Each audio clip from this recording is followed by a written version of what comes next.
Viemos com mais uma edição conversando sobre a doutrina espírita. Eu e meu colega Murilo vamos fazer uma breve introdução sobre o Evangelho segundo o Espiritismo e depois outros colegas vão falar um pouco sobre o Livro dos Espíritos. Mas antes disso, vamos fazer a nossa prece. Então pedimos a assistência aos nossos anjos da guarda, que nos auxiliem nesse momento a melhor compreendermos o estudo. Ave Maria, cheia de graça, o Senhor é convosco. Bendita sois vós entre as mulheres, bendito é o fruto do vosso ventre, Jesus. Santa Maria, Mãe de Jesus, rogai por nós endividados, hoje e sempre. Assim seja. Estamos no capítulo 3, na parte que trata da instruções dos Espíritos. O tema dessas instruções é mundos inferiores e mundos superiores. Estamos no item 11, que vai tratar de alguns contrastes que a gente enfrenta aqui, né, Sofia, nesse mundo em que vivemos. Em vosso mundo, tendes necessidade do mal para sentir o bem, da noite para admirar a luz, da doença para apreciar a saúde. Nos mundos superiores, esses contrastes não são necessários. A eterna luz, a eterna beleza, a eterna serenidade da alma proporcionam uma eterna alegria que não são perturbadas nem pelas angústias da vida material, nem pelo contato dos maus, que ali não têm acesso. Nesse pequeno trecho que a gente leu, ele vai falar um pouco sobre os contrastes que a gente tem aqui na Terra. Sobre a questão de precisar ver a parte ruim para poder apreciar a parte boa. E isso não é o que ocorre nos mundos superiores. Eles não têm essa necessidade de haver esse contraste para poder apreciar as boas coisas que eles têm a oferecer. E a gente às vezes tá nessa vivência, né, de coisas boas, a gente nem percebe, né? Só quando há o contraste, a falta da luz, que a gente vê a importância da luz em nossas vidas, né? Isso, a gente começa a apreciar. E ele fala também da questão dos pintores, né? Que eles tiveram uma facilidade em Relatar o inferno, mas eles não expressam tão bem assim os céus, assim fazer. Porque o inferno é como algo que eles já passaram por aquele local. Enfermidades, maldades, esse tipo de coisa. Já a luz celeste é algo que eles ainda não conseguem ver com clareza. Por isso que não conseguem expressar tão bem assim. E ele conclui aqui, né? À medida, porém, que se eleva e der puro horizonte, se lhe dilata e ele compreende o bem que está diante de si, como compreender o mal que lhe está atrás. E é assim que ele encerra, né, esse item, falando desses contrastes que são necessários na nossa vida, mas que esses mundos superiores não são mais necessários. Agora a gente está com os colegas e vamos falar um pouco sobre o Livro dos Espíritos. Olá, estamos aqui novamente, eu, Lucielma, junto com Tovar, para darmos continuidade ao estudo do Livro dos Espíritos.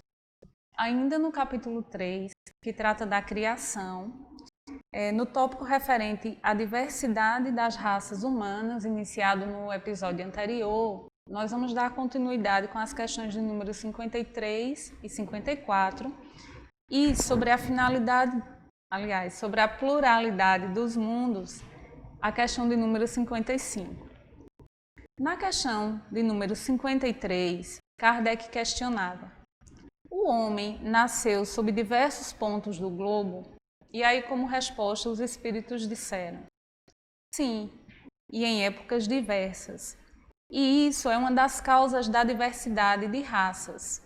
Depois, os homens, em se dispersando sob diferentes climas e aliando-se a outras raças, formaram os novos tipos. E continuava Kardec: essas diferenças constituem espécies distintas? E os espíritos respondem: certamente que não. Todos são da mesma família. As diferentes variedades de um mesmo fruto impedem que pertençam à mesma espécie?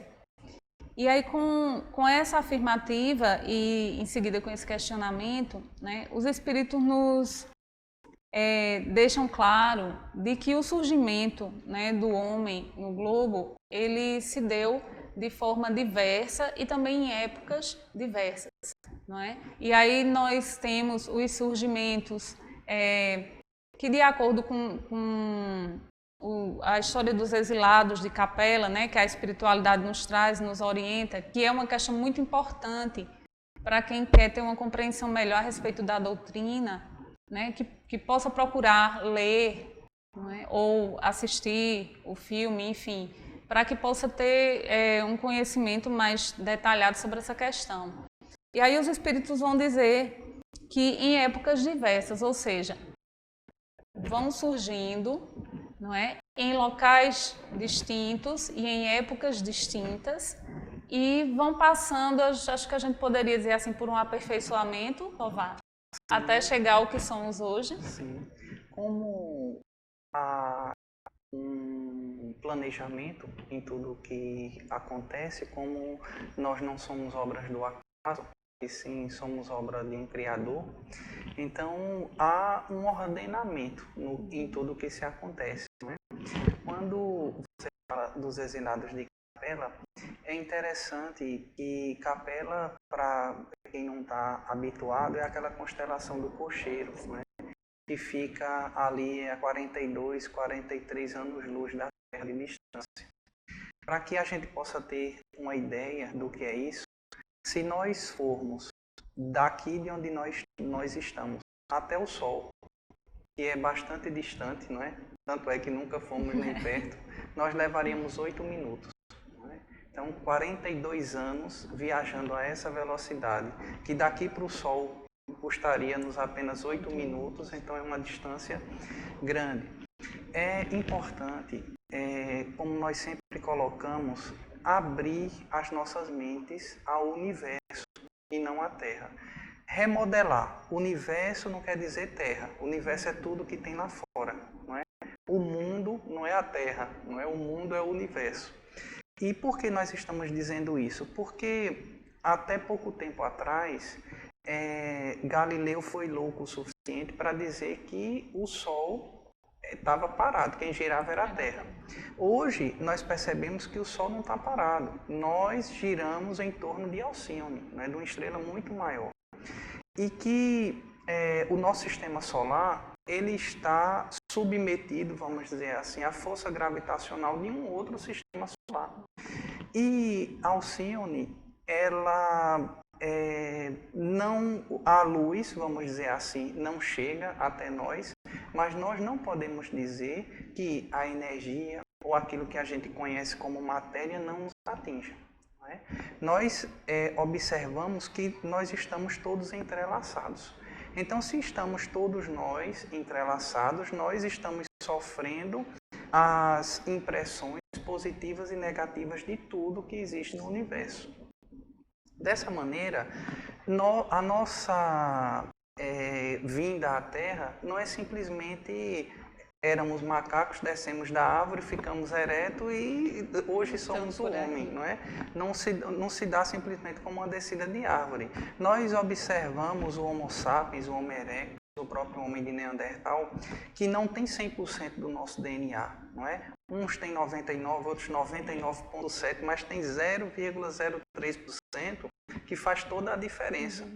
E nós poderíamos pensar que esses possam ser obras do Criador, não diretamente Deus manuseando e soprando no nariz, como o livro sagrado dos católicos e dos evangélicos coloca, mas como espíritos que aqui vieram de outro orbe, com uma inteligência um pouco mais apurada do que a que nós temos hoje, capazes de formar corpos físicos e fazer essa elaboração para dar origem ao corpo que nós temos hoje.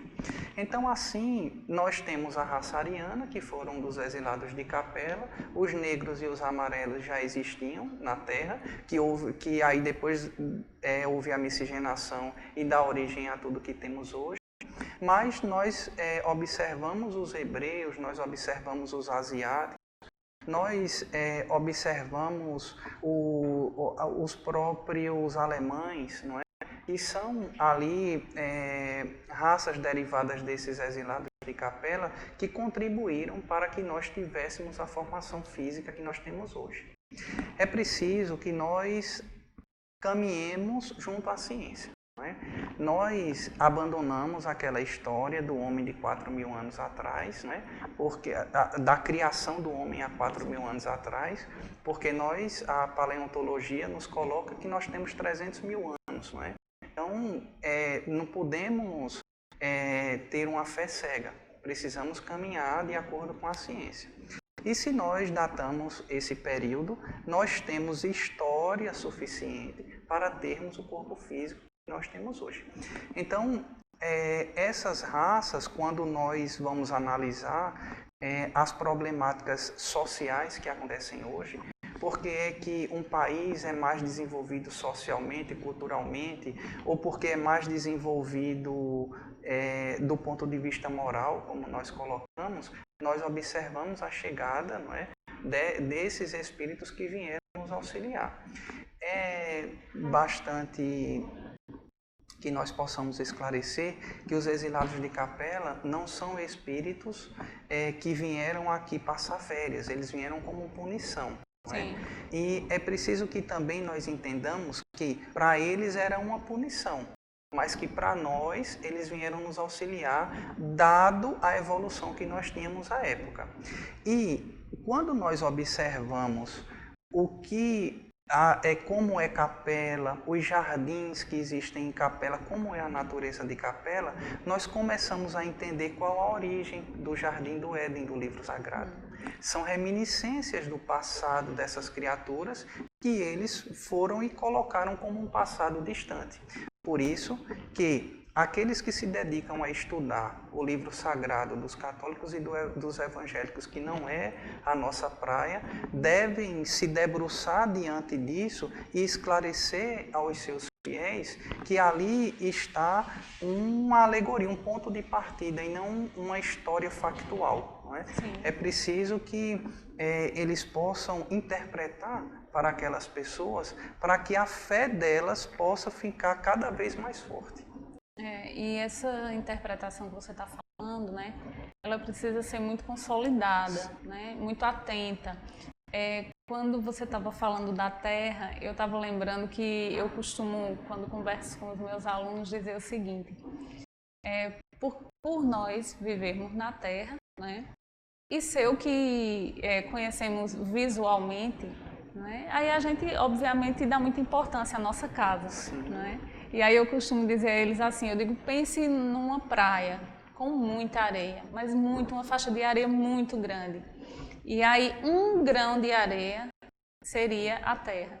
Para eles poderem, assim, ter essa compreensão dessa questão abstrata que é o universo para eles, né? Para entender a nossa pequenez, o quão simplório nós somos frente a esse vasto universo. Né? E aí eu sempre pergunto, eu digo, vocês realmente acham que só haveria vida aqui, em toda a praia, num grão de areia? Né? Porque assim, a gente precisa estimular, né? Como você disse, esse entendimento maior, essa abertura, para que a gente possa visualizar isso. Eu falo isso porque eu penso que muitas pessoas que podem estar assistindo podem ter, em algum momento, a impressão que eu já tive em outros momentos da minha vida, antes de conhecer a doutrina, antes de fazer determinados estudos, em que eu achava, sim, e inclusive defendia, né, que só haveria vida aqui. Mas eu acho que é porque minha compreensão de vida era, à época, muito limitada. E aí você fica esperando que você tenha outras pessoas com a mesma constituição física e com os mesmos modos que nós, né? Que a gente nem sabe também, enfim, como será. Mas quando você passa a entender que a compreensão que você tem de matéria, de vida, ela é muito limitada e aí que ela pode abrir muito e você pode alargar muito essa compreensão, então esse campo de entendimento ele se amplia e aí você passa a compreender que existe muito mais além daquilo que a gente conhece. Né? E aí, com relação à questão de número 54, Kardec questiona, se a espécie humana não procede de um só, os homens devem deixar, por isso, de se reconhecerem como irmãos? E aí a resposta: todos os homens são irmãos em Deus, porque são animados pelo Espírito e tendem ao mesmo fim. Quereis sempre tomar as palavras literalmente. E aí a gente pensa no nosso Pai, né? Nós falamos muito já sobre Deus, né? Sobre a origem de tudo. E aí se todos nós, se Deus, né, é o princípio, se a partir dele é que vem tudo o que a gente possa imaginar que exista, nós somos obra de Deus. Se somos, independente de onde surgimos, de quem descendemos biologicamente, né, e da região do planeta ou do universo em que a gente se encontre, somos todos irmãos sim, né? E penso eu que é importante que a gente, inclusive, fortifique esse pensamento, não é? Não como um irmão de carne e de sangue, mas como um irmão em espírito, que é algo muito mais forte, muito mais abrangente, muito mais significativo. É verdade. É a questão, como você bem colocou, de ampliar os horizontes. O que é que nos diferencia de um mineral? Algo que nos anima, sim, não é? Algo que o que nos diferencia do reino vegetal é uma inteligência, vamos dizer assim. Para nós, não é? Nós enquanto espíritos estamos revestidos do perispírito e habitamos um corpo físico temporariamente. A mesma coisa acontece com todos os animais. Dessa maneira, se nós entendermos que somos filhos de um mesmo Criador, nós vamos entender que independente de onde nós estejamos, e aí não é França, Itália, Brasil, é em Júpiter, Saturno, Capela, a constelação do Cocheiro, onde nós estejamos, somos criação de um mesmo Criador. E por isso, irmãos. Então, a nossa irmandade ela é universal, ela não só diz respeito à Terra. E a prova dessa irmandade, ou o sinal de Deus de que nós devemos nos tratar todos enquanto irmãos, ele se deu na Terra de várias maneiras. Eu trataria de duas, para não alongar muito o nosso comentário. A primeira seria da atração que até os minerais têm molecularmente um pelos outros. E quando a gente fala do ponto de vista celular, a gente está falando de que um contato que tenhamos um com os outros, seja um contato mental ou seja um contato de toque, acontece aquilo que a física chama de associação atômica. Nós passamos a interferir na outra pessoa, nos átomos que estão sob a vibração daquela outra pessoa. O outro ponto que nós colocamos, quando os exilados de Capela vieram à Terra, nós temos um governador planetário, Jesus, não é? Jesus é aquele ser que projetou a Terra como ela está hoje. Sendo Jesus essa criatura, ele como anfitrião receberia essas criaturas e como eles vieram como punição e ele é um espírito celeste, ele não diria a essas pessoas: olhe, vocês cumprirão aqui uma pena e logo depois que vocês cumprirem a pena vocês estão livres. Não. O Cristo como espírito superior, e nós veremos no livro dos espíritos como se comportam os espíritos superiores, eles só trazem palavras positivas e no bem. Então, vocês irão auxiliar, sejam bem-vindos, vocês irão... E aí, essa boa-vinda do Cristo, não por acaso, nós observamos em diversas épocas uma mulher virgem que engravida e que dá a luz a um Messias, e que esse Messias é ungido por outras 3 pessoas, e que esse Messias é crucificado, ou que esse Messias é decapitado. Então, por que é que nós vemos essa repetição de história na nossa vida, no nosso, eu vou chamar da nossa história mais recente? Porque esses espíritos que receberam essas boas-vindas e as instruções do Cristo, lembraram-se disso e de alguma maneira colocaram isso, prepararam, vamos dizer assim, o caminho para quando Jesus viesse e o fizesse. Qual a diferença do Cristo para os outros que tiveram história semelhante? O que aconteceu? Nós temos o calendário antes de Cristo e o calendário depois do Cristo. Não é? É inquestionável as obras de alguém que não deixou nada escrito e que foi capaz de revolucionar da forma que o Cristo revolucionou. Só um espírito verdadeiramente celeste seria capaz de fazer o que ele fez. Os méritos a respeito das características de Jesus comentaremos em outras questões mais adiante. Mas é preciso que nós compreendamos que a nossa fraternidade ela não se restringe à Terra. A fraternidade ela é abrangente ao universo. E aí a gente passa para um tópico seguinte, que é sobre a pluralidade dos mundos, na questão de número 55.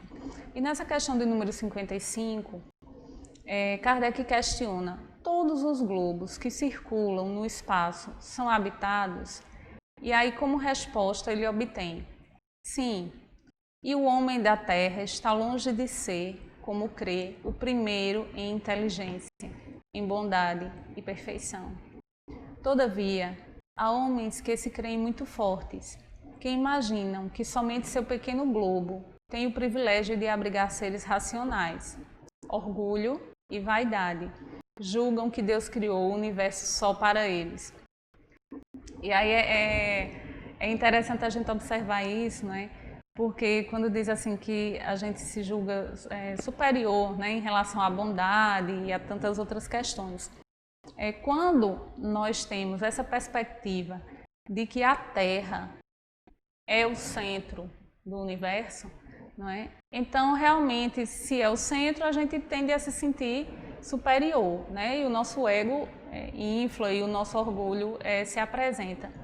Porém, quando a gente passa a ter esse outro entendimento, essa perspectiva de que nós somos apenas um pequenino grãozinho de areia lá, então, eu acho que a gente entende um pouco que é muito pequeno, né? E que não podemos nos dar tanto crédito assim, né, nas nossas maravilhas. Muito pelo contrário, que nós estamos ainda num processo árduo, né, que a gente tem muito chão pela frente, que a gente precisa caminhar muito para que a gente possa habitar outros mundos, né, com outras características.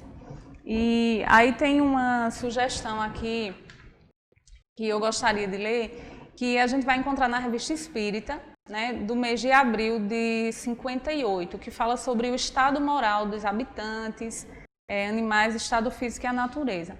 São apenas algumas sugestões que ficam para vocês a título de sugestão de leitura, de estudo mesmo. Na questão de número 67, no tópico do número 67, diz assim: se o povo mais avançado da Terra se visse transportado para Júpiter, que posição ocuparia? E aí a resposta dos espíritos: a dos vossos macacos. Na de número 68, lá os povos são governados por leis? Sim. Há leis penais? Não há mais crimes. Então, a partir dessas questões, eu penso que elas estão se referindo aqui a Júpiter, né? E aí nós temos uma infinidade de mundos, e aí lá na Revista Espírita vai ter mais um detalhamento mais abrangente, mas serve para a gente perceber, né, o quanto nós ainda somos atrasados, o quanto nós ainda precisamos buscar melhorar, né, buscar progredir, especialmente nessa questão moral. Você foi muito cruel, né? Porque quando você coloca que a questão de não perceber o que está lá fora está mais direcionado com a nossa centralização, né? Com o nosso ego, com olhar para o nosso próprio umbigo, e aí você me traz logo Júpiter, não é? E uma comparação conosco, que nós ocuparíamos o local dos macacos, não é? Então, nós precisamos observar que em mundos mais evoluídos, hoje nós precisamos da luz solar, nós precisamos de algo bastante materializado para a nossa sobrevivência. Em mundos mais evoluídos, o que fornece calor, a luz, ela se dá por outro tipo de matéria. Isso não é difícil de nós compreendermos, porque até pouco tempo atrás nós imaginávamos que o Sol estava pegando fogo, nós imaginávamos que a única fonte de calor era o Sol, mas nós vemos que a radiação é uma fonte de calor, nós vemos que um LED infravermelho ele é capaz de ser uma fonte de calor também, e uma fonte de calor invisível, porque nós não vemos a luz que é emitida pelo LED infravermelho. Então, nós observamos que nos mundos superiores, ou aqui, nós ainda nos reconfortamos com a proteína dos nossos animais inferiores. Em mundos superiores, nós não precisamos nos alimentar dos nossos irmãos menores. Nós cuidamos dos nossos irmãos menores e não precisamos nos alimentar dele. Nós ainda estamos muito animalizados aqui na Terra e é preciso que nós enxerguemos isso, porque só em reconhecendo a situação que nós nos encontramos é que nós podemos nos esforçar para sair dela. Sim. Porque se nós estivermos numa zona de conforto, achando que somos as maiores das inteligências, que somos a sumidade planetária, né, nós vamos acabar atrasando o nosso adiantamento, tanto moral quanto o nosso adiantamento de conhecimento. Eu, logo no início, dei o exemplo de que o nosso sistema solar estaria girando no entorno de Alcione, não é? Obedecendo à força gravitacional dela, porque é infinitamente maior do que o nosso Sol. E se nós fôssemos daqui a Alcione, na velocidade da luz, demoraríamos 400 anos a essa velocidade. Daqui no nosso Sol, 8 minutinhos. Daqui em Alcione, 400 anos. E aí nós percebemos a dimensão que é o nosso universo e a dimensão do nosso quintal, porque isso não é tudo, isso é o que nós conseguimos enxergar por agora. E aí outros sóis do tamanho do nosso, como o Electron, por exemplo, que tem um sistema planetário ao redor dele, é melhor que nós compreendamos as coisas, qual a ciência nos mostra, porque brevemente os jornais nos comunicarão que tivemos visitantes ou que visitamos e encontramos vida tal qual a nossa em outros locais. Isso é questão de tempo, não é achar, acreditar, será que é possível? Que é possível, a ciência material está nos dizendo que é. Não é? Só não é possível com o nosso ego, como você falou, não é, que quer que nós sejamos as inteligências mais abrangentes do universo. Exatamente. E se a gente não trabalhar, periga a gente ir ou receber essas visitas e ainda dizer não, está acontecendo alguma coisa, porque isso não é verdade, né?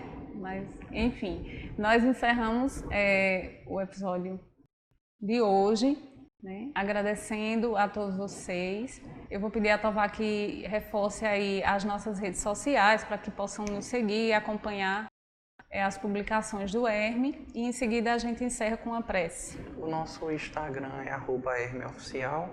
Lá na bio tem o site, o endereço do Face, o canal do YouTube. E é por esse canal que nós temos a interação. Posso fazer a prece? Sim, por favor. Então eu convido a todos a fecharmos os olhos para fazermos a nossa prece final. Pai de infinita bondade, nós te agradecemos por cada momento que podemos exercitar a nossa humanidade, em que podemos crescer, aprender e contribuir com os nossos irmãos. Pai nosso que estais nos céus, santificado seja o vosso nome. Venha a nós o vosso reino, seja feita a vossa vontade, assim na terra como no céu. O pão nosso de cada dia dai-nos hoje. Perdoai as nossas ofensas, assim como perdoamos a quem nos tem ofendido. E não nos deixeis cair em tentação, mas livra-nos de todo o mal, porque porque é teu reino, o poder e a glória para sempre. Que assim seja.